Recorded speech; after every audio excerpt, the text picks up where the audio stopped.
It's not normal for a human being to see acts of violence on another human being. So when you see that and then you don't get an opportunity to, or even have the tools to process and think through that, then has an immense effect on you. Chicago is in the midst of a devastating surge in community violence.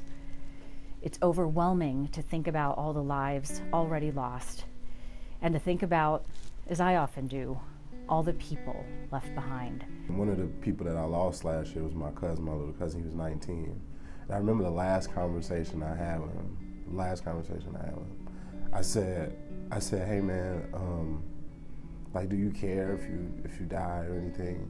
And he looked at me like so serious. He was so serious, and that he didn't flinch or anything. He just looked at me and said, man, I can't do anything if somebody wants to kill me, right? And he was just so serious. There was just no hope in his voice, no idea about the future, right? So it was just normal to him. The possibility of death at 19 was normal to him, and I think that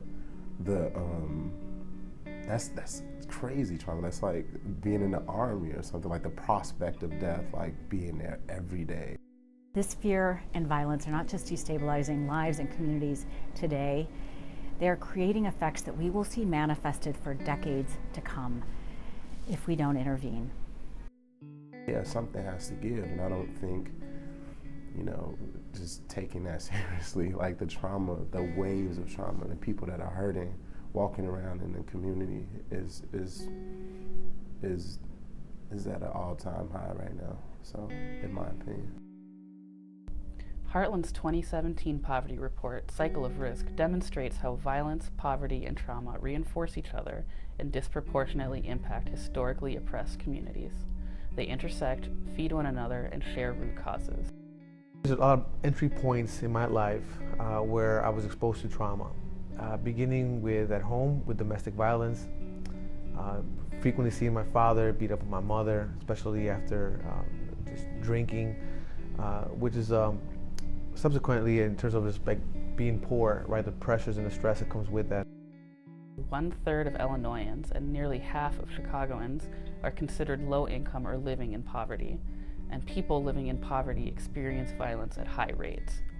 Families with the lowest incomes are victims of violence at a rate 4 times higher than families with high incomes.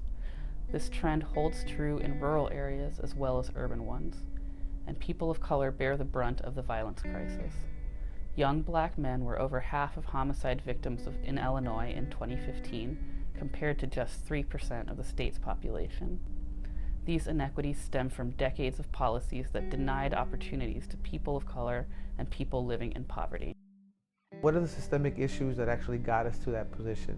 How did we get to where we're at right now, too, in terms of our race, poverty issues, and lack of economic opportunities? We have a moral imperative to disrupt the cycle of poverty, trauma, and violence. Now, more than ever, we must work together, and we must listen to those who have lived experience so that we can shape policies and solutions that respond to their needs. We have to invest in this problem in the right way, and if we don't have a budget, we can't. And if there's no resources, if there's no support services, we'll continue to see I guess I can say trauma unfold. We spend, in the state of Illinois, approximately $172,000 a year to incarcerate a young person in the Department of Corrections. A young person in the Department of Corrections, $172,000. What does it look like to spend $172,000 in that one person to give them the treatment that they need around mental health, to give them the soft skills they need to maybe find employment? Through an array of policy solutions, from criminal justice reform to investing in evidence-based solutions such as education, health, jobs, and housing, we can make Illinois a safer place for everyone.